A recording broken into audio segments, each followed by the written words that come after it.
Hi, this is Ken McCarthy, and this is a call I am very excited about and I've wanted to be doing for a long time. Finally got to it. We've talked a lot about the problems that we're facing with the medical system. Today we're going to talk about solutions, and I love solutions more than I love problems, but we had to deal with the problems before we could get to the solutions. So welcome, Priscilla Romans. Yes, thank you. I love solutions too. So we're going to have some fun. Yeah, finally. And this is Priscilla's company is called Graith Care. It's like grace, but it's got eighth in it. So it's faith and grace together, or is that how that Yeah. works? Yeah. Grape is my two girls' names, Grace and Faith put into one. Gotcha. And it's my two girls. Now the two boys, they're still involved in the family business. Okay. But if you look up the word grape, it actually means to prepare and make ready. Really? It's one of those archaic old-fashioned words. Yes. Well, My good. husband, my husband thought of this, so I can't claim the name because he did it. Okay. So it's Graith, Graith care. That's And right. and Priscilla, you started off as a nurse, is that correct? Yep, I am a background as a registered nurse with a bachelor's, and I do have my master's in business health systems. And I'm just a nurse that got a little bit really frustrated in the healthcare system over the last handful of years, and I launched the Graith Care in March of 2020. God was calling me to do something with all of the talents that I have. And I just wasn't for sure what that was going to mean, but I am sure thankful because we're coming up on 4 years next month. Gotcha. So that means you started in March of 2000 2020. 2020. Oh, what a interesting time to go into this business. Now, obviously, you'd been thinking about the business long before COVID came along. Yeah, about 6 months. Okay. I didn't actually know I was gonna do a business, but I was waking up at that point where I was at in the corporate world. I was managing 29 state Medicaid programs for waste, fraud, and abuse, and the 9/11 World Trade Center work comp victims for a large corporation. So that was my senior leadership job. And I was getting a little bit frustrated with the corporate system. And if anybody knows how that is in senior leadership, it can be tough. And I wasn't quite feeling like I was doing everything I should be doing in my life at that point. And so God kept just pressing on me every morning. You need to open your eyes, Priscilla. You need to use your talents. And March of 2020 came around, and my husband had walked in after I was on a senior leadership a call, and he said, Priscilla, you need to build a business. And I said, Hmm. oh, no, I'm not building a business. That just does not sound like something I should be doing. And he goes, you know how to help people. He goes, people call you all the time asking you about how to navigate the healthcare system. He goes, why don't you just do that? He goes, you're good at it. And he goes, you're getting calls from people you don't even know. And I said, yeah, because I just want to help people. He goes, you have a family to feed. You're not happy in your corporate job. So I'm going to help you get your license for your LLC, and you're going to start it. And I'll think of the name. You know how to run operations. And I do know how to run operations. I've done operational leadership for a long time, but my skin in the game comes from being a nurse at the bedside, understanding what critical patients look like, what families are struggling with, and how to help advocate for patients. So that's my heart. I just had no clue I would ever put a business together, let alone branch this out to, we're come up on 4 years. We have 3,000 clients, a part of Graith Care, and I have over 20 advocates on the Graith Care team. So did I know what this was going to turn into March of 2020, how the hospital protocols were going to be, how a vaccine push was going to happen, how isolation was going to entrap our kids? No, I did not. But God knew, and that's exactly why I continue to build this every single day, because the miracles that we are seeing and people breaking free from the bureaucratic healthcare system that has failed us, we are winning. Wow, It's so great. I think when people are calling you for help and then strangers start calling you for help, that's a sign there's market demand, right? And Yes. and your husband was so right because there's a limit to how many people you can help if you're doing it as a sideline to your main profession. And so this frees you now to build this thing as big as it can be. And I know your goal is to help as many people as you can help. It's not, you don't have some corporate, you know, ambitions to be the next IBM or something, but clearly many people need this, and I want to put this in context for people. Everybody knows that you know, if you're lucky enough to make money, you've got to make the acquaintance of a tax attorney, right? Because you do not want to be dealing with the IRS on your own. You just have to pay the bill, you know, and do it because Yes. you need someone to navigate that system for you. Legal system too. If you have a civil problem or a criminal problem, you better not show up in court by yourself hoping for the best. You better have somebody that knows how that system works. Strangely, until Priscilla and Graith came along, people were pretty much on their own when it came to dealing with hospitals, which is kind of now in retrospect, it's bizarre. Like obviously we need professional advice. We're dealing with perhaps life and death, or the difference between successful recovery and a lifetime of disability. And then we mentioned on the call earlier before we recorded, there's all these financial things. There's Medicaid and Medicare and the hospital insurance, and everybody's, you know, torn their hair out over that. So it makes perfect sense that there'd be an advocacy company. And so that's Graith Care. And you're going to be on your fourth year. Let's talk about the kinds of situations you deal with. I know it's really varied, but one thing you said again in the pre-call, which was really interesting to me, you have 3,000 clients. Only 4 are currently in a hospital. I want to start with the most dramatic of cases, which would be somebody's in the hospital. It is a life and death situation, and it's going really badly. And you know, people that have heard our previous interviews know how bad it can go. Uh, Tell us about that's the hardest piece, I'm going to imagine, where time is of the essence, where you're maybe dealing with a recalcitrant, you know, hospital instead of doctors. Let's talk about how you handle something like that of that order of magnitude. Yeah, so there's probably two major cases that are our most difficult type of cases. They definitely were happening during the pandemic. And what was happening is people were going into the hospital, they were getting diagnosed with COVID, probably because it was a false positive or whatever it might be off of that swab. Once they had on their problem list, COVID-19, what was happening is these um, protocols that they were enforcing right away in the emergency room. Oftentimes they were giving what's called remdesivir or Veklury, which is the other name for it. And this drug is a drug that was causing very, very bad side effects, impacting the kidneys, would really fluid overload and create more of a respiratory problem when these people were coming in with respiratory problems. And what was happening is they were being pushed to ventilation, meaning a tube down their mouth, in order to assist with their breathing. Well, what we know today is we know that every step along the way, these hospitals, large healthcare systems, were being incentivized for these activities, for the drug, for remdesivir, for the intubation. Okay, these things were equating dollars and cents for these healthcare systems.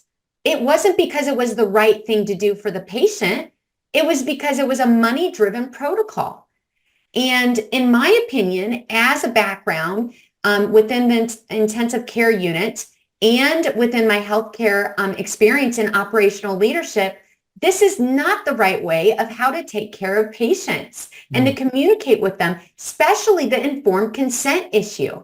So what was happening is when people were coming in to a hospital, I will give you an example and walk you through this. Molly called us, and this client has given us permission to use their story as an example. It's actually on our website, and I have interviewed them. And Ken, you should interview them too if you ever get a chance. These stories are the stories that are so real. I sit here today going, how did that happen? It was unbelievable. So Molly called Graith Care on a Wednesday. She talked to our intake team and she said, look, the ICU doctor keeps walking in my room, in my husband's room, every single day, telling him that he needs to be intubated. She goes, I did my research and it doesn't look good. If they're intubated, their mortality rate goes high, meaning they have a higher rate of dying if they're intubated with the breathing tube down their mouth. Now, this is with the COVID-19 diagnosis, okay? So Molly called for her concerns. She says, look, I have been asking the doctors every day, and needless to say, she had been in the hospital with her husband. Actually, her husband was in the hospital without her for weeks because of the isolation and also because she was at home taking care of kids. She couldn't make it to the hospital every day. She was strapped. She was a mom taking care of her family. And she was hundreds of miles away to that hospital because it was one of the largest hospitals in the Midwest, in the Dakotas. And Molly and Jim share their story about this on our Rumble channel as well. Graith Care has a Rumble channel. So I definitely tell all of your listeners to check it out. So there's some great information for everybody. So we asked Molly, well, Molly, what do you want? She goes, I don't want him intubated. And she goes, and I heard there's a frontline doctor's protocol. It's a hospital protocol. It's from the frontline doctors and they won't do it. And we said, well, why?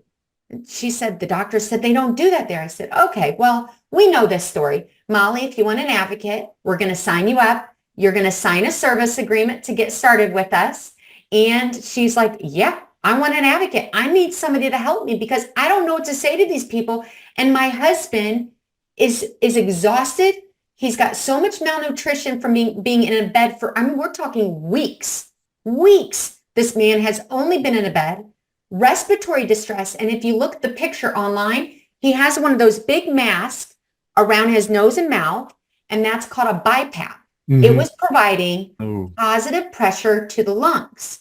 Now we know, or I know, our team here at Graith Care knows, when a patient is on BiPAP, that is one step away from needing an intubation tube down their mouth, okay? So we knew how critical he was based off of just that information alone, okay? So what happened is the advocate spoke with Molly. That was me at the time. I spoke with her and went down a rundown, what was currently going on, what led up to this, and then we talked to the ICU doctor and the nurse. At that point, she hadn't even really talked to the doctor because every time the doctor would walk into the room, they would forget to call her. They wouldn't even, they had not enough time to reach out to her. So they were just talking to her husband in the bed who was exhausted, who was having respiratory distress that couldn't even make good decisions because he was just like, he was so scared. He was scared of dying. So if I back up a couple steps, prior to the doctor coming in to talking to Jim, I had a conversation while I was on the phone. I had Molly and Jim, and I said, Jim, tell me what you want. He goes, I want to live. I said, all right, that's the first good thing. You want to live, okay? And I said, here's your options. We're going to talk to the doctor about the things that you want. Things he wanted. He wanted high-dosing vitamin C. He wanted ivermectin. And who didn't at this point when they're like, everybody's like, this is what we need, but the hospital's blocking it from me. Now, I know that these ICU doctors in the critical care units, if they wrote an order for ivermectin, we know several doctors that were walked out of the hospital for writing those orders because they can pull these up out of the electronic medical record, the EMR. I know these doctors had handcuffs on their hands. Now, I also know a lot of critical care doctors that knew the right thing to do as well. So there's this conflict within the healthcare system. What do we do for these people? And what is their hospital administration telling them? What is it being, breathing down their back? And knowing how these doctors tick and these nurses tick at the bedside, it's very important to be able to properly communicate with them. Okay. So now that I kind of set that up, I told Jim, we're going to ask for this, but if he says no, do you want to fly out of here? He goes, what? He goes, like fly out of the hospital? He goes, yeah. He goes, yeah, if you've got a place. Yeah, we can work on that, Jim. So let's kind of work on it one step at a time. But I wanted to know, what did the client really want to do? Because that helped me know how to advocate for him, Mhm. right?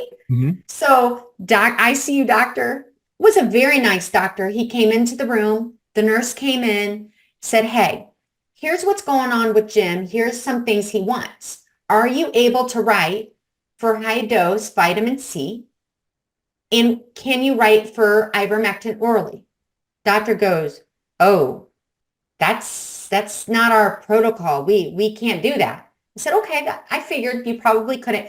I think you probably have those in your pharmacy, especially the sorbic acid. He goes, well, I haven't wrote that order before. I'm like, yeah, I know. It's okay. I can help you with that if you need help with that. And he's like, okay. And this was a nice doctor. We had a great conversation. We talked about the current respiratory status. We talked about his kidneys, his liver, where he was for mobility, his risk for blood clots, okay, because he had been immobile for so long. And he wasn't the overall look of health. If you look at Jim and I, we've had this conversation. He wasn't the overall, like, gentleman that just was working out at CrossFit every day. This gentleman had other health conditions that he had been dealing with prior to getting sick with COVID. So doctor said, well, I can't do those. And I said, okay, well, I'm going to need you to write an order for a request to transfer because I need the clinical documentation to be sent to this other doctor. He goes, what? He goes, we don't do that here. I said, you don't allow patients to leave the hospital when they want to? He goes, well, everybody flies into us. We're the highest tier hospital in the Midwest. He goes, nobody flies out of here. Everybody flies to us. He goes, insurance isn't going to pay for that. I was like, oh, I know. I said, we'll work through that. But if this is something that Jim wants to look at to see if this is an option for him, then I think we should try it. And he said, all right, sounds good. He says, I'm fine with that. I'll write the order for that. And I said, okay, I need the case manager to fax all the clinical to this number. See, I already had all the information that I needed to make this happen. And I wasn't going to rely on the big healthcare system to go do those steps because I know how busy they are. I've worked in these hospitals. They are busy in these hospitals. And I want to make sure there's no more delay.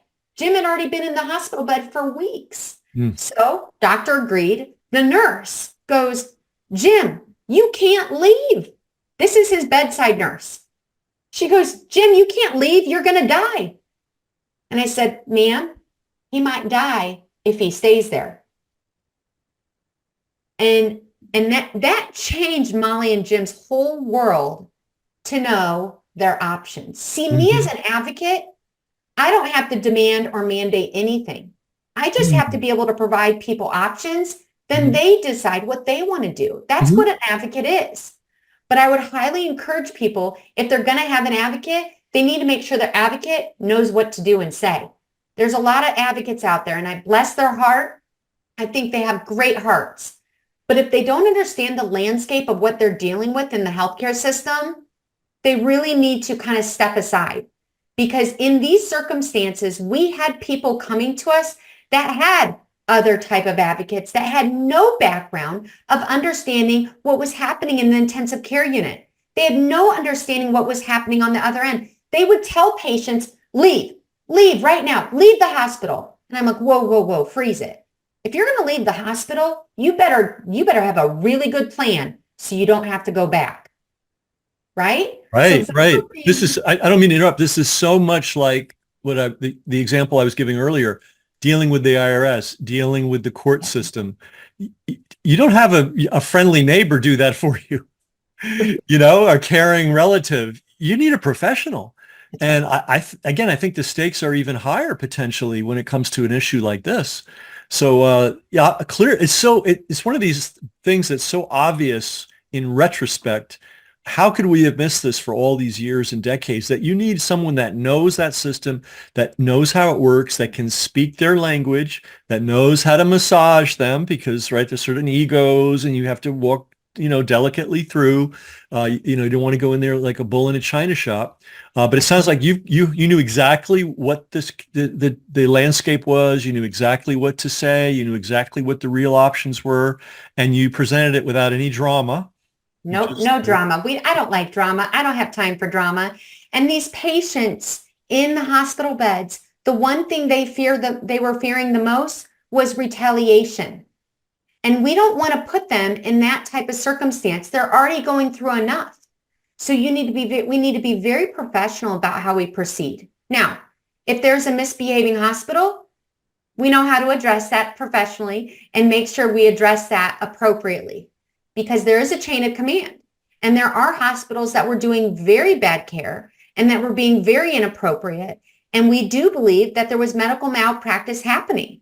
Mm-hmm. And when those things happen, we do have to pull in things such as legal. But it's about pulling those triggers at the right time is what is very, very important. And oftentimes, people that don't know skip very important steps.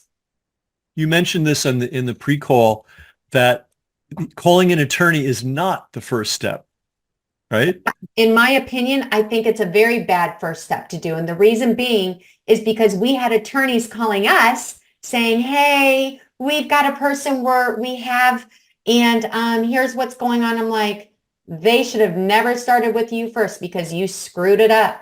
And now I've got to unravel things because now that you said attorney, guess what happens to the hospital communication? It's gone. It's gone. Right? So we need to be very smart with how we proceed in these circumstances because they can change very quickly. To give another different kind of example, let's say you had a problem. Let's say it was a civil dispute with a vendor, and it was a complex engineering issue. The first person you should call would be an engineer that can go in and look at the situation, knows how to talk to the other engineers, figures out what can be done. You don't push the button for the attorney right away because, number one, the attorney is probably not going to know, right? Yeah. And two, some attorneys, they think the way to win is to be abrasive, and that's not going to work with a multi-billion-dollar hospital network that has a room full of attorneys. Yeah. So yes. So if you need an attorney, you need one. But it sounds like that's a step way down the line if things are just not going well at all.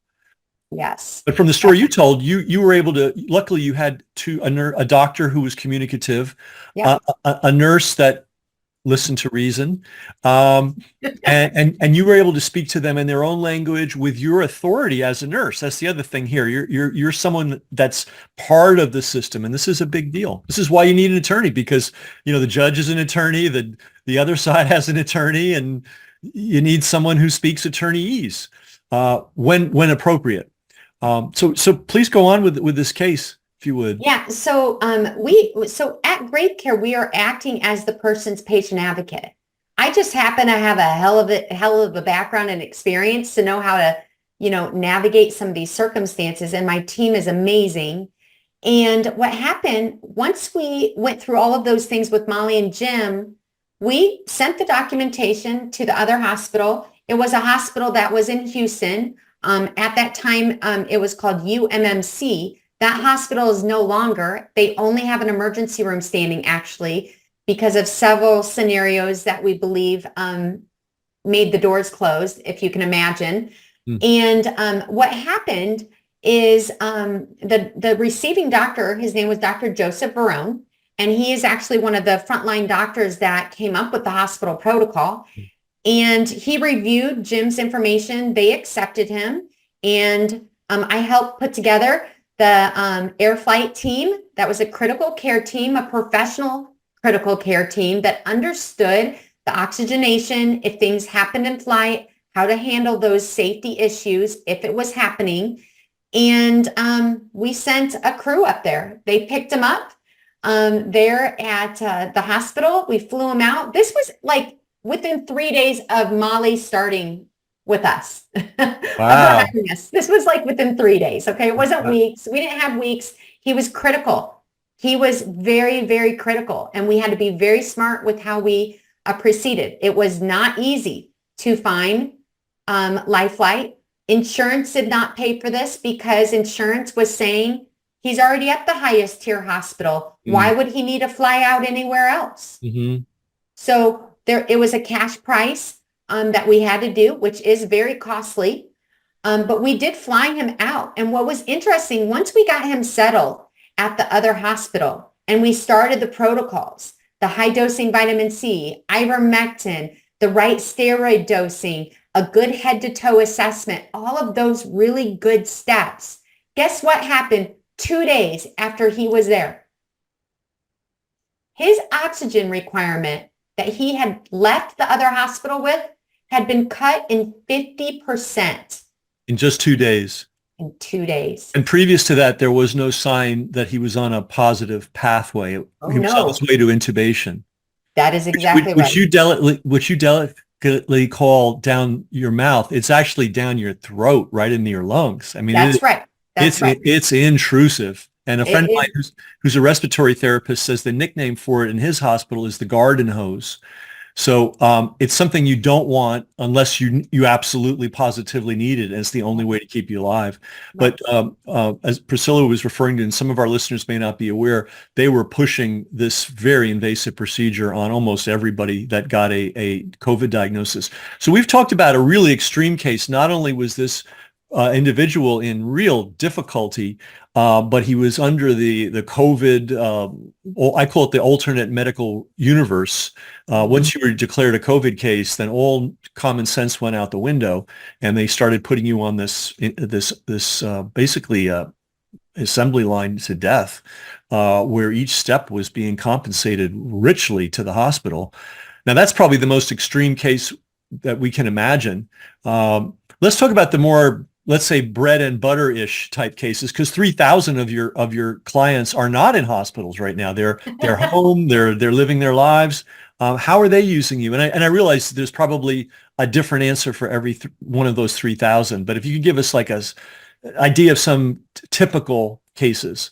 Yeah. So some really typical cases that we see. We've gotten phone calls this morning. They'll either call, text us, or email us, or they'll just go right online. They can actually click how much advocacy time they want to start with. And our intake team, it's just kind of like purchasing something off of Amazon. They click how much time they need, and our intake team will call them and get them matched to an advocate. So when I say match, whatever the person is calling in for, we do what's called an advocate match. So kind of like Match.com, you want to find the best date. Well, guess what? You've got the best patient advocate because we do the matching for you up front. So we have a lot of people calling in for just typical, quote, chronic issues, weight loss, diabetes, cancer that they've been dealing with for years. Maybe their kid keeps getting sick over and over and over, and they're just tired of it. They don't know what to do. They're frustrated. They're tired of more medications being prescribed. And so people are feeling this frustration. So for instance, Ozempic is a really big drug out there that is being pushed. Heavy marketing. Ozempic is a lifetime injection, and the big marketing pool is it helps with weight loss essentially because it's a diabetic medication, helps with cardiovascular prevention. These are the marketing things that are being told to people, okay? Doctors are prescribing this. And we have people coming to us that we believe have significant Ozempic adverse reactions. If you go to look up that medication, the adverse reactions are significant, okay? And for example, Tucker Carlson just had a gentleman talk about this medication within the last week or two that came out on Tucker Carlson's show talking about Ozempic. We have people calling for help because their doctor has prescribed this medications and now calling these people crazy.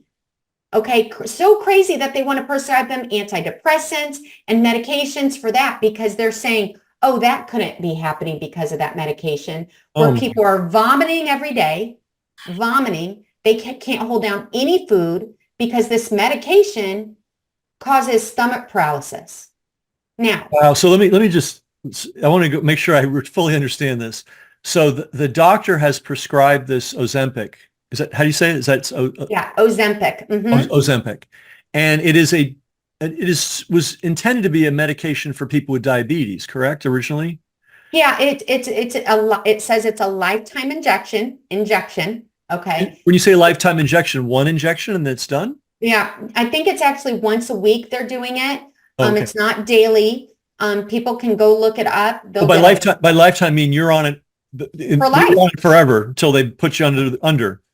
Okay, so it's not a one-time injection. It's not going to go, yeah, it's not a one-time deal like where they were telling you the COVID vaccination was going to help prevent transmission. Right. It's not that type of deal. It's not the miracle. It's not the miracle injection. So No, so the idea is you're going to get this once a week. It was intended for people with diabetes because it was supposed to do what? What great thing was it supposed to do? remember blood sugars? Sure. Weight management is very crucial when you are diabetic.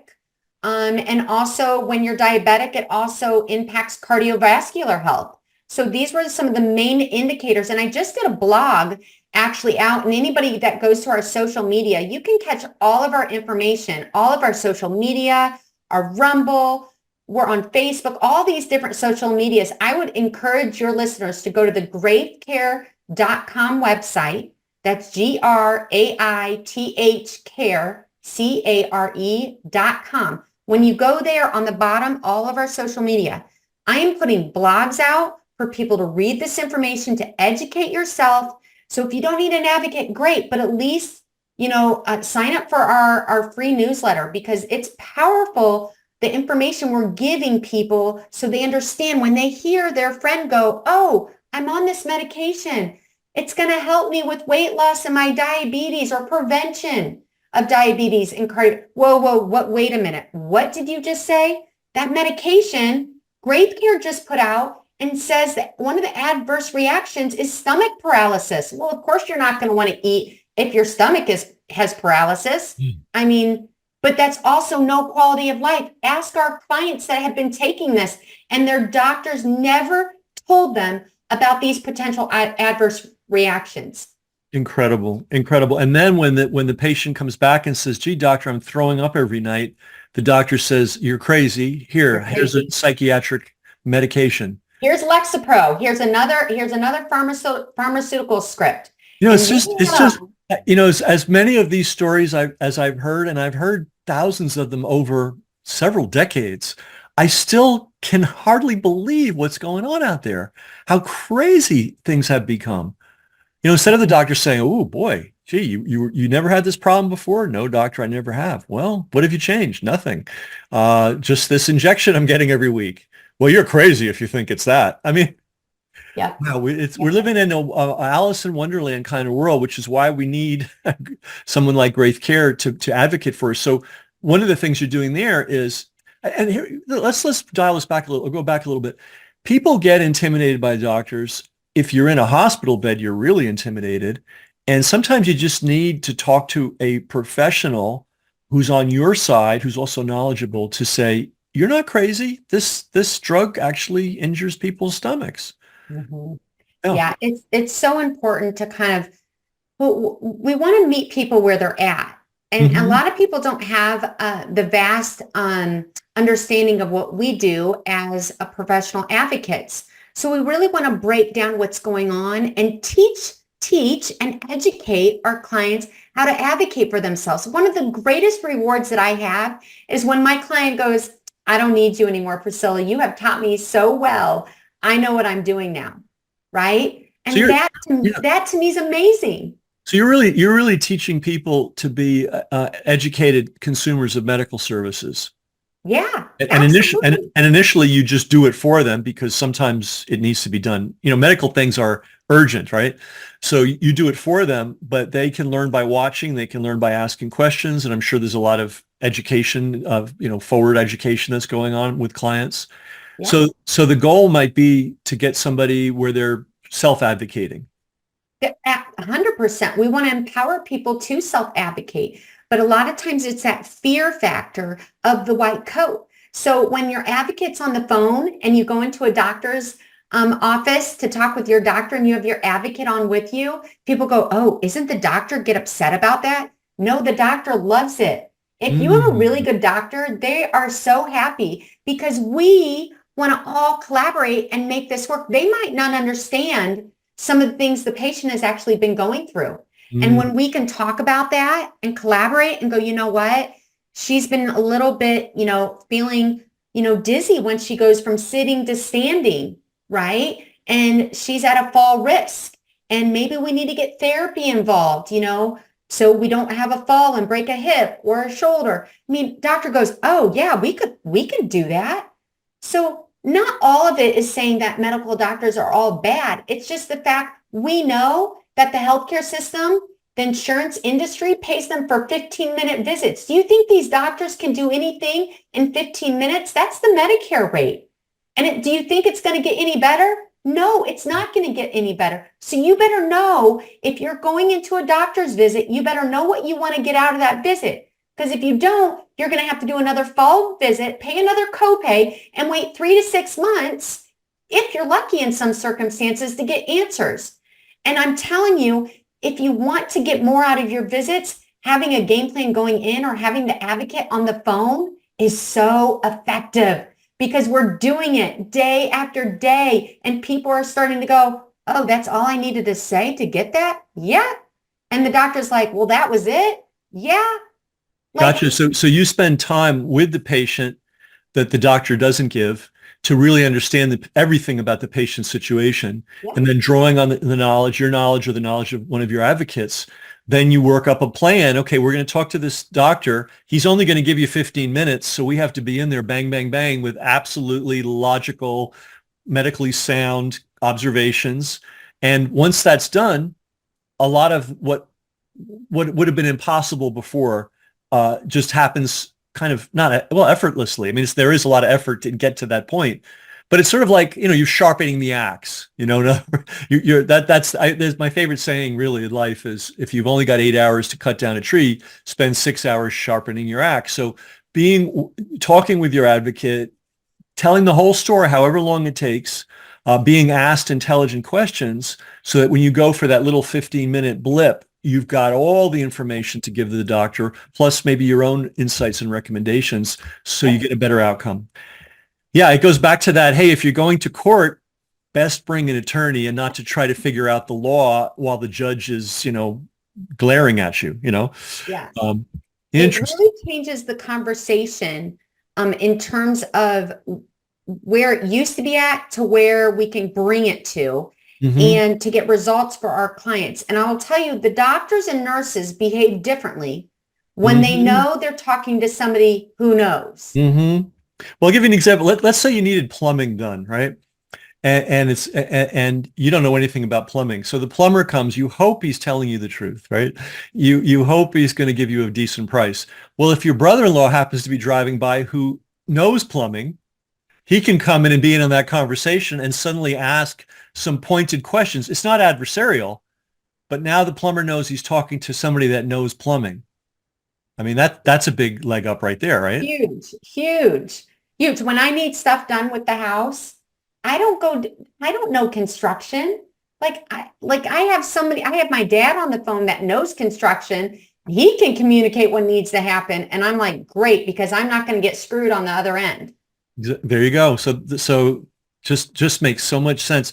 Now you've got a lot of different kinds of people working as advocates for Graith. Could you list? And it's a long list. We went on over it in the pre-call. Just if you could just list the various specialties. Yes. So we have a lot of nurse backgrounds, meaning intensive care, neonatal, pediatric. And neonatal that means newborn, right? Yeah, newborns, brand new babies, labor and delivery. A lot of those moms don't want to give their babies vaccines. They're scared. They don't know what to say and do. So a really good way is to have an advocate help you with that. Wow, this is huge, Priscilla. I didn't realize that because, I remember seeing just a heartbreaking program. It was a senator, I believe. You may know the story, and his grandchild was given this vaccine and injured. And, they basically forced it on the mom. And it's a ridiculous procedure, has no medical function, no scientific background, it defies all common sense. It's a vaccine against a form of hepatitis that you really only get if you're living a very wild life. Yeah. And obviously a newborn infant has not had time to do that. And the mom can be tested to see if maybe she's got it, okay, well, that's an issue. But if she's tested and doesn't have it, we know the baby doesn't have it. So why are you giving this injection to a baby at birth? And so it's just so hard. Even again, I say this after years and years of looking at this for money. Someone would do that for money, but apparently they do. So I had never. It's a population health agenda, is what it is. Well, I mean, yeah, I mean, and I'm not talking like I'm telling you, it's a population health agenda, and the reason is because back in 2008. In 2009, they came out with the Accountable Care Organization, ACOs. Mm-hmm. If people go back and look at that, what was happening through Obamacare, they were putting out ACOs. It was certain incentivized dollars to go towards healthcare systems that could function a certain way. Now, we would think, oh, this is great. They want to decrease length of stay. They want to make sure everybody's well. But if you understand more to it and think a little bit further, you'll go, oh, and the reason I can say this is I worked in leadership at that time when the healthcare system I was working for was one of the pioneer ACO hospitals. I saw the bonus payments for these population health agendas. That's what it is. So I understand Bill Gates has his own depopulation agenda. I'm talking about the agenda that I've seen in terms of the Accountable Care Organization and the ACO with population health. It's huge. It sounds beautiful to these large healthcare systems. If I have X amount of my population get X done, I get X dollars from Blue Cross Blue Shield, right? That's how this works. So it could probably be used for good, but it hasn't been used for good. There's a lot of bad to it. Because we don't want socialized medicine. It's so interesting because you have the background of a nurse, so you understand the medical world, but you worked in that I don't even know what to call it, medical insurance world, medical benefits world at a high level. So this is not a theory of yours or something that you heard third hand. This is something that you personally witnessed, and you're an informed witness. You're not just somebody that was hanging out in the office who maybe heard a few things. You were right in the belly of the beast. I helped develop strategy for it. Wow. Okay. So, I mean, I want people to be healthy. I don't want them to have to go to the emergency room for all of their needs. So for me, initially, I was like, oh, this is amazing. But now I've unraveled this over the years going, wait a minute. This really is a slippery slope that actually is not good. And so I've had to almost kind of, unravel my own indoctrination. Sure. And it was hard because I want to believe everything I was taught was the truth, and it wasn't. And I was a pediatric intensive care nurse. I believed in all of the vaccinations back in the day. People ask me today, Priscilla, would you give your kids the vaccines that they're recommending? I would say no.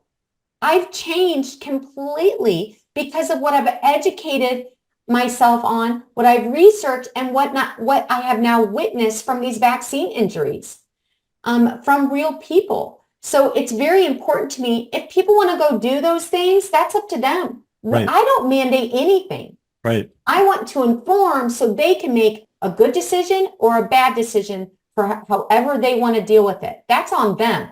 But it's on me to provide that information and education so they can make the best decision for them and their family.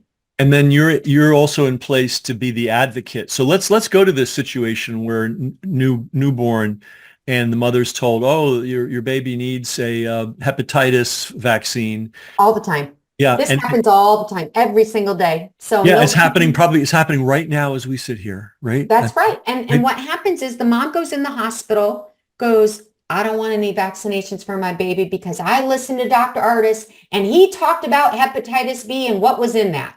I don't want it for my baby. So they're determined, I'm not going to do any of them. Well, then they get into the hospital bed and they're in labor, right? Then they've got all the stuff getting ready for delivery. And the nurse is like, well, afterwards, we're going to take the baby. We're going to put some stuff on the eyes. We're going to give them their vaccinations. Mom's like, no, no, no, no. I don't want that. I don't want any of that for my baby.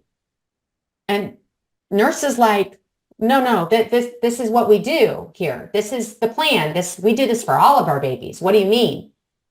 The doctor says this is what we're going to do. And mom goes, no, I don't want any of that.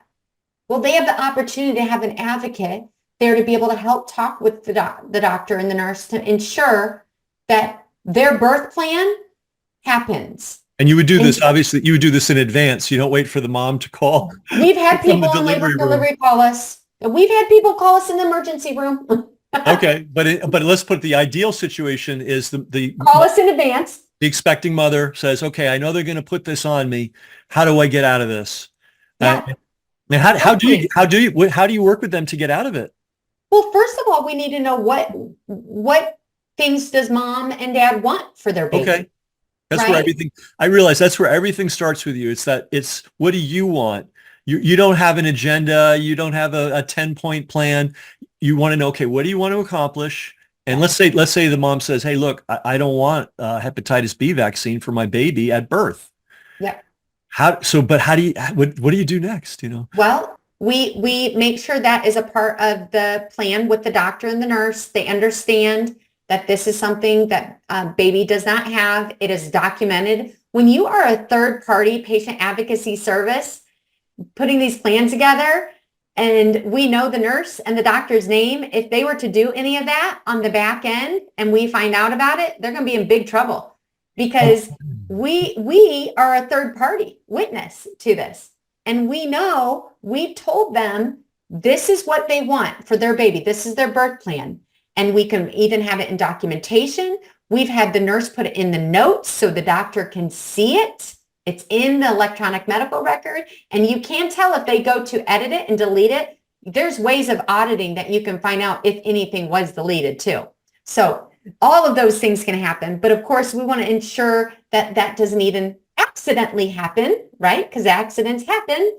Right. And so it's very, very important that we are documenting. I would definitely say make sure people know recording laws within their state as well.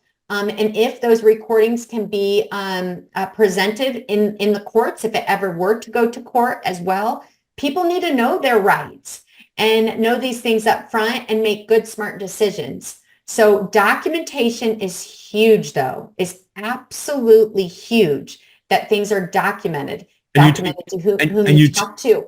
And you teach your clients what documentation they need. Do you actually, in the case of a expecting mother, do you get on the phone with the doctor physically? Yeah. You do, great. So there's no possibility of, gee, I didn't see the note because we verbally talk to these people. Oh, I love this. If our client wants us to, we do that. If we tell our client things of what they can say and proceed with, then they can proceed with that, and we don't have to talk to the doctor. Again, it goes back, what does our client want us to do? We can do as much, small or little, gotcha. Small, big or little, we can do. But you're available for that, which is so, and day or night, by the way, too. We have after hours. Okay. And so it's not only having an expert who knows the landscape and knows the language, you also have a witness. And I do know one thing about doctors and nurses as well. They behave better when they know they're being watched. I think everybody does. Yes. Everybody does. And if they think, well, nobody's paying attention, nobody cares, nobody's going to be able to say anything, maybe they're not as careful. Hate to say it, but yeah. Oh, they're very careful when they have us on the phone because we've got their number. We understand what they're about ready to do next, and they're not going to miss that. If they do, we make sure we're going to hold them accountable. Gotcha. So we've dealt now with two extreme cases: the person in a hospital with a COVID diagnosis. Even if I want to ask a question. not directly related to what we've been talking about, but sort of related. I heard that, let's say you went in with emphysema to the hospital. That's your problem. But they gave you a COVID test and you tested positive for COVID. They're now treating you for COVID instead of for the obvious disease that you had, that you knew you had, that was a problem. I also heard that, let's say you had medication for the emphysema. I don't even know if such stuff exists, but whatever the disease might be, and you're on the medication for it. Once you're in the COVID pipeline, you don't get your other medication. Have you heard cases of that where someone is like deprived of their regular medication once they're in a COVID ward? Well, I have heard that that's part of the medication reconciliation list, and it's actually needed that the patient home medications are all on the hospital list.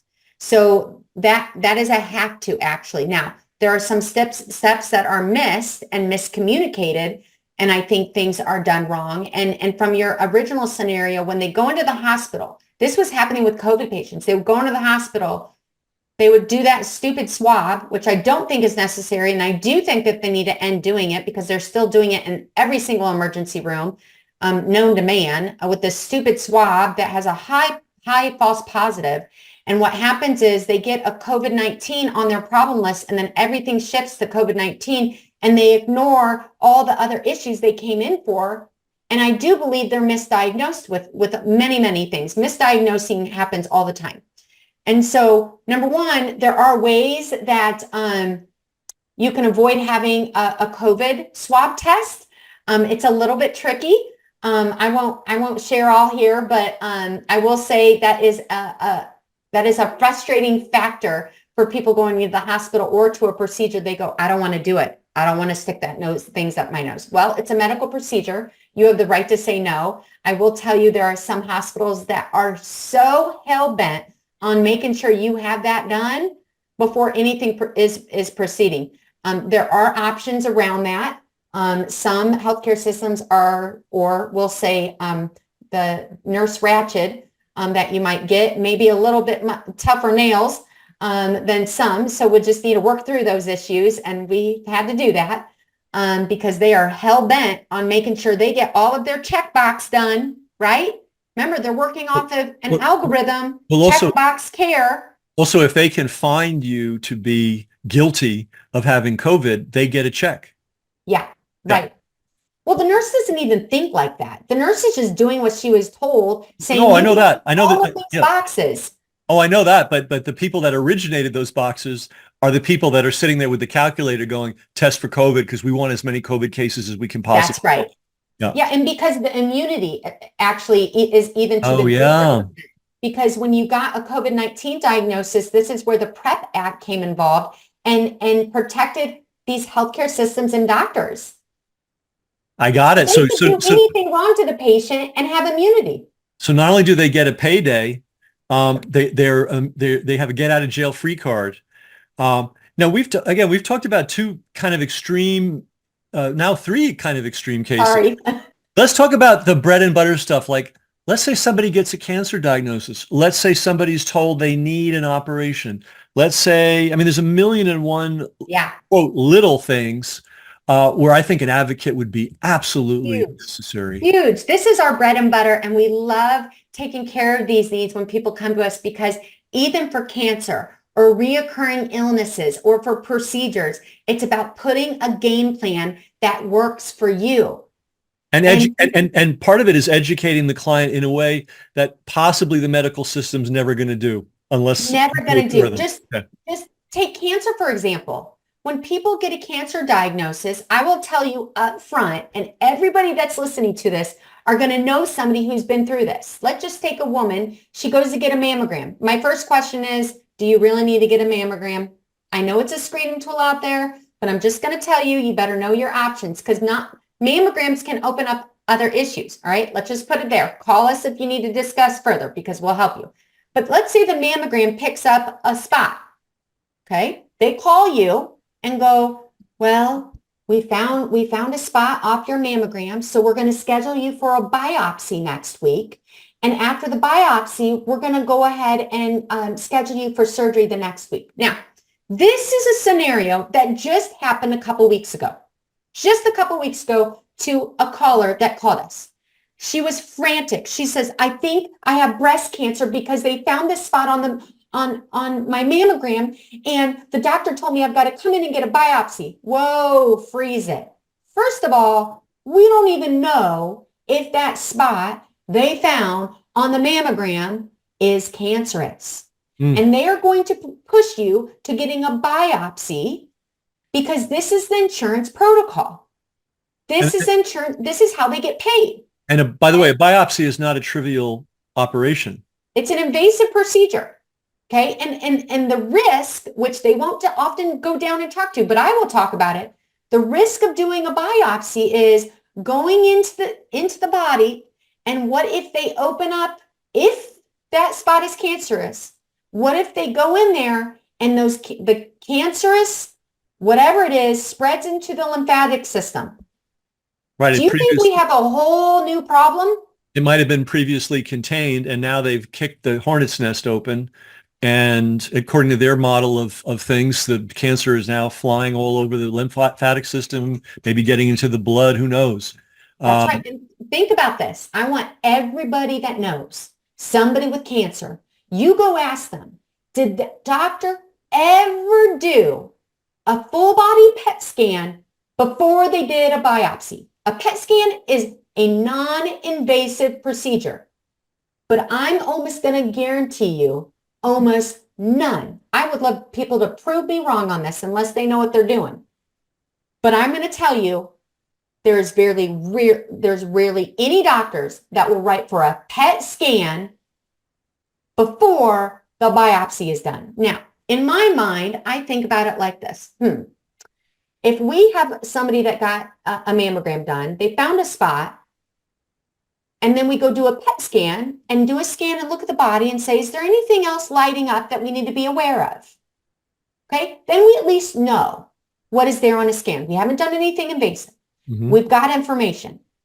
But if we go and just happen to doing a biopsy, and that biopsy opens up other things into the system, into the lymphatic system with cancerous circulating tumor cells, which is called CTC. Look it up. Everybody can look it up.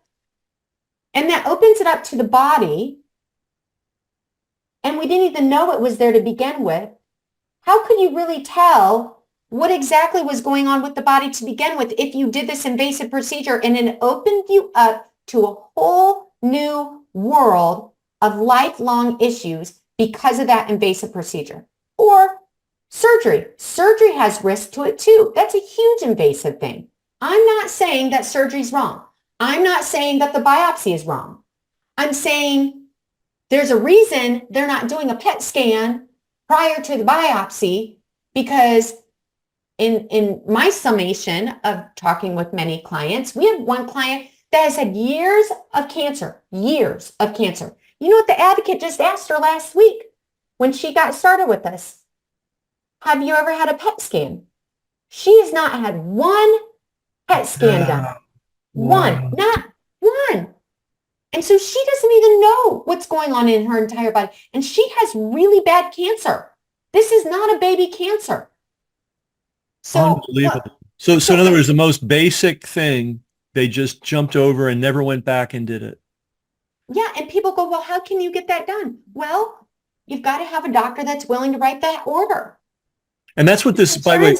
And if insurance isn't going to pay for it, guess what? There's other ways of getting it paid. I've call yourself and go find yourself paid. You can get a cash price for those things. Oh, so you can help with that as well. Yeah, cash price negotiations. Are you kidding me?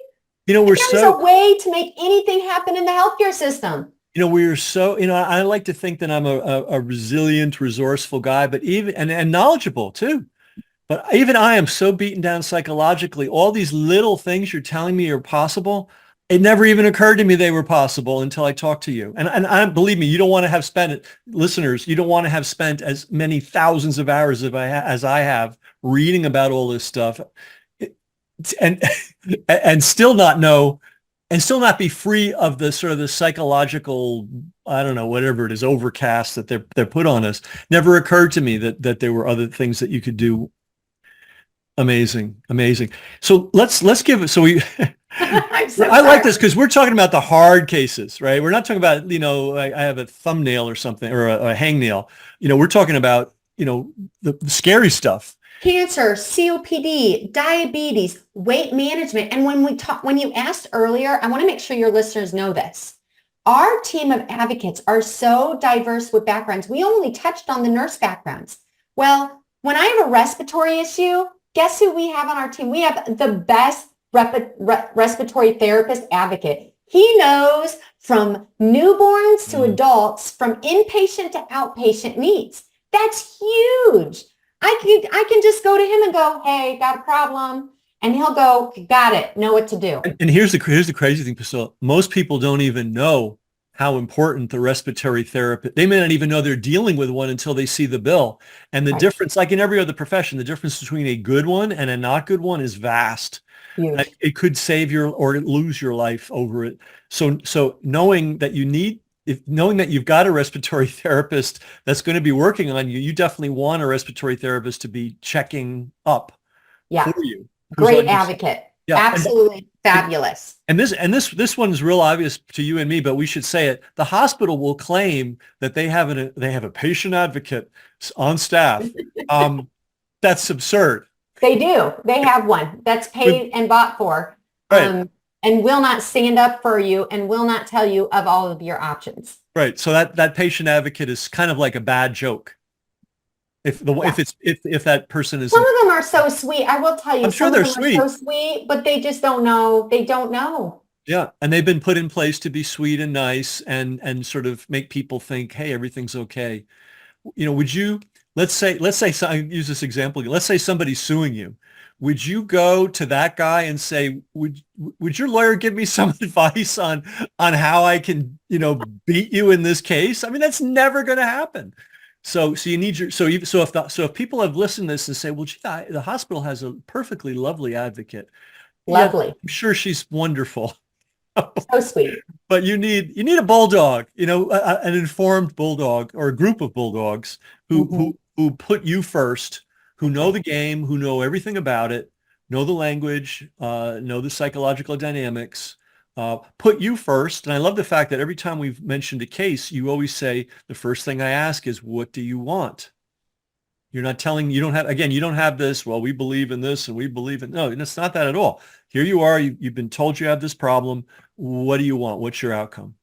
And if they don't know what they want, we're able to help unravel some things to share with them if they want.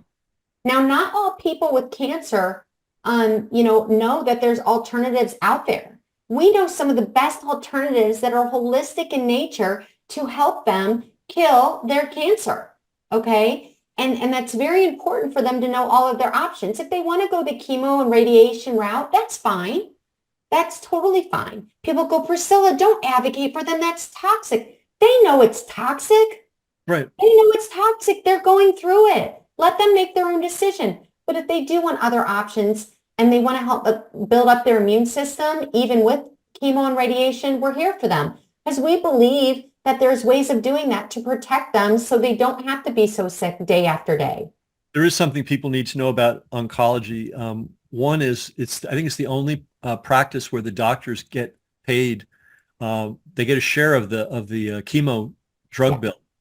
That doesn't exist in any other specialty. You're worth like $500,000 walking into their office. Yeah. So, I mean, are they really? Maybe there are guys that are just totally, not swayed by that. But unfortunately, I imagine there's a good percentage of oncologists. I haven't met very many oncologists that were. They have the sense of this God complex. Now, if there is a really good oncologist out there and you want to text our number and say, I am the best oncologist out there, I don't have a God complex, please do text me because I do need good oncologists for these. We still need an oncology doctor. See, I'm not opposed to doctors. Right. What I'm opposed to is that these people, a lot of these doctors have an agenda or they've only been taught one way and they only think one way and that's it. And if the patient doesn't do what they say, that's it. And so I just don't believe like that. And then the other thing is, especially with cancer, but sometimes with a lot of other ailments, disorders too, you walk in and they'll say, "Oh, it's a good thing you came in here. We don't have a minute to waste. We're going to book you an operating room tomorrow." And it's like, wait a minute, if you think logically, I'm alive, I've lived all this time, and are you telling me that I'm 24 hours away from death unless you cut me open? I mean, maybe maybe that does happen occasionally. Right. Most Well, likely. think about if you're going to a car lot, they're gonna sell you a car. If you go to a surgeon, they're gonna sell you a surgery. If you Right. go to an oncologist, they're gonna sell you chemo. That's their job. Gotcha. Gotcha. So again, we're dealing, it's good. We're showing how Graith Care can help with even the hardest issues. But let's go through that list again. So we've got neonatal, we've got Pediatric, pediatric, adults, seniors. That's our nurse backgrounds. like And then geriatric. we have respiratory therapists. We have physical therapists, occupational therapists. That's like rehab questions. Outpatient, inpatient, nursing home rehab. Those are very important things. We have people that call that are almost turning 65 and they go, I don't know what to do for Medicare. I just need to make sure I'm making the right decisions. They'll call and they'll talk to Kate, one of our Medicare insurance advocates. She is so sharp. I mean, she just helped somebody the other day and I looked at the client purchased 1 hour of advocacy. I went in to look at her time. She took 7 minutes with them. And I talked to the client just about, hey, how are things going? How was your experience? And they go, that was amazing. She answered my questions so fast. I said, oh, she answered all of your questions? I said, she only took 7 minutes. The client's like, yeah, it was great. She goes, I've got time left over for other things. That's great. That's And I great. was like, okay. So insurance questions for Medicare, medical bill questions. If you're Wow. not, So you can if you're handle getting, you if can you're handle getting that these too. bills and you're like, whoa, what is going on with these bills? I don't even understand it. I don't think I owe that. What are you talking about? The medical bills on the explanation of benefits, the EOBs is what they're called. There's a lot of duplicating type charges, unnecessary things that people are charged for. They don't even know what they're looking at. You need to have an advocate look at that to go, actually, this is what it is. Okay.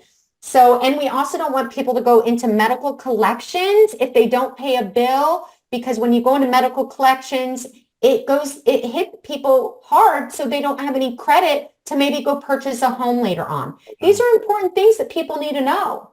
Gotcha. And So, it's a silly example, but it reminds me, I used to live in New York City, and on my lunch break, my friends and I would go to the sushi restaurant, and we'd always check the bill, and it was always wrong in the favor of the restaurant every time we went. And so I'm guessing these kind of things happen with all the hospitals time. too, all the time. 50% of the time, 20%. How common is it? It's very common to double code things because insurance is coding. All of those codes equal dollars, okay? And the insurance industry, they will, of course, pay a certain, copay, or you've got a deductible to pay. Well, you just want to make sure on your end of the table that you're paying really only what you need to be paying, or did an approval go through, right? So some people might not have a PPO plan or even know what a PPO plan is. That's why you need to talk to our insurance advocate to go, hey, I need some help understanding what they're telling me before they go maybe sign up for something. So that's our insurance advocates. We've got an advocate that deals with alcoholism and addiction. So a lot of people don't know that, see, people that are addicted, it doesn't matter how much money you make. You could be poor or you could be rich, and addiction does not discriminate. Okay. And people don't know how that process works through the addiction recovery process. Well, Jeremy and our team knows that system very, very well. And it's really special to have an advocate to be able to help walk people through difficult times through addiction when people do need help, or how families can deal with an addict in their family, because there's a lot of codependency problems, right? And so that's a really great advocate. I'm trying to think about all the advocates. We have a Yeah. naturopathy background advocate on our team. We have a holistic certified nutritionist on our team. Super important. Okay. I want people to think about this for a minute. If you were to go to a nutritionist or a dietitian, most of them are not holistic certified at all. They don't understand about your fructose in your corn syrup and the things in your pantry that are killing you. Okay, all the bioengineered things. Well, Ethan on our team, he not only knows that, he helps people put food logs together and he helps them clean up their pantry and clean up their refrigerator so they can be healthier, to start switching out certain oils that are better for you than other oils. It's the small things that matter. And so our team is to be this rich team of advocates that we can literally help our clients out with anything they need for them or their family. So what I didn't tell you, Ken, is if you were to sign up as a primary account holder with Graith Care, you can add on any person you want to your own account. They then can use the time if they need. We have families of 10. We have group plans that are coming out too. That's a new thing, Ken, that you're going to be so excited about. We have companies that have come to Graith Care wanting our solution for their staff because they want their staff to be healthy and have an advocate to help them because they want their staff not to have to go to the hospital. There's great employers out there, patriot companies that are like, we need Graith Care. We want patient advocates for our team. So we have launched that. It's on our website, and we have companies purchasing large bundles of time for their staff to come to us and say, "Hey, I need some help." And Gotcha. this is exciting. Gotcha. And a way for somebody to sort of test the waters too might be to buy 1 hour and just have the conversation and find out, hey, is this leading anywhere? Maybe right. the hour, like might only need 7 minutes, right? Or you might find out, wow, I need to invest in this because there's a lot more moving parts than I realized, and these folks know a lot and can help me in a lot of different ways. I think the biggest challenge is, and that's why we're doing this call, is people not even knowing all the things that are possible to achieve within the healthcare system if you have an informed, experienced person helping you. I think we're so used to just accepting anything that the system tries to ram down our throats that we're not used to the idea of, wow, I could actually tell them no. Right. Or And even schools. I mean, we have an advocate that Melissa, and our advocates, if you go to our website, click advocates, you'll see a list of our advocates oh, and their backgrounds. oh, great. Melissa is our school advocate. She has a nurse background, but she has helped run large school, understands how the school system works and helps advocate for these kids. She's done it for over 20 years. So she is our go-to advocate. So when parents come to us and go, we don't want to do the school, plan for vaccinations for the next school year. What do we do? Or we feel like we're being bullied and intimidated because we're doing exemptions, or they're ignoring my kid because he has a health need and they're ignoring him and he's not able to learn. These are problems that are happening in the healthcare system, in the school systems, that is impacting our kids. So Melissa takes all of those and she handles those it's amazing for parents to be able to call her and say, Melissa, this is what the school is doing to my kid. What do I do next? And she helps them. Wow. Again, another dimension that it never even occurred to me we could get help on. Well, Priscilla, this has been an amazing call. I'm so glad. I'm really glad we did it. I'm really glad you started the service. We've needed something like this for a long, long time. Even if somebody has the inclination and time to do all this research on their own, it's still good to have, that doesn't help you towards having an expert to talk to. Right? There's a difference between reading all the articles and going to all the blog posts and watching all the videos, because there is a lot of good stuff on the internet. Sounds like your site has a lot of good stuff. And then there's a lot of good stuff out there and you can learn a lot. But, do you really want to rewire your own house? Maybe you feel confident you can do it. Maybe you learn as much about it as you can so that when you hire an electrician, you're getting the right electrician, and you pay the electrician to do it. The website and the company is called Graith Care. That's the word grace and Graith mixed together, or grace and faith mixed Grace and together. faith put together. Graithcare.com. Lots of informative articles. I love the idea that you can go there and look at the qualifications and expertise of all the different advocates that are available. You may see somebody that's got the exact expertise you need right now.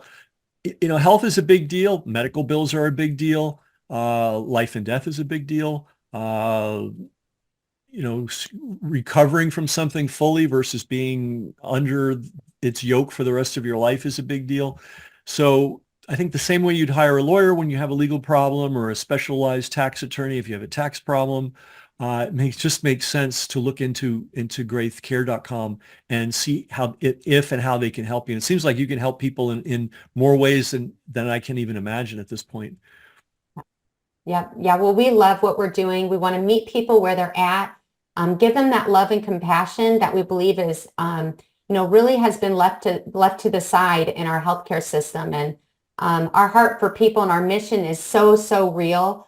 And we're thankful and blessed for the support of our clients to trust us. And we're bringing back some great healthcare again. And I'm excited for our future. I think it's going to be amazing. What we're doing for people. We are the parallel system. People are looking for it. We are the parallel system here at Graith Care. Love it. I love it. Thanks for joining us, Priscilla. Thank you.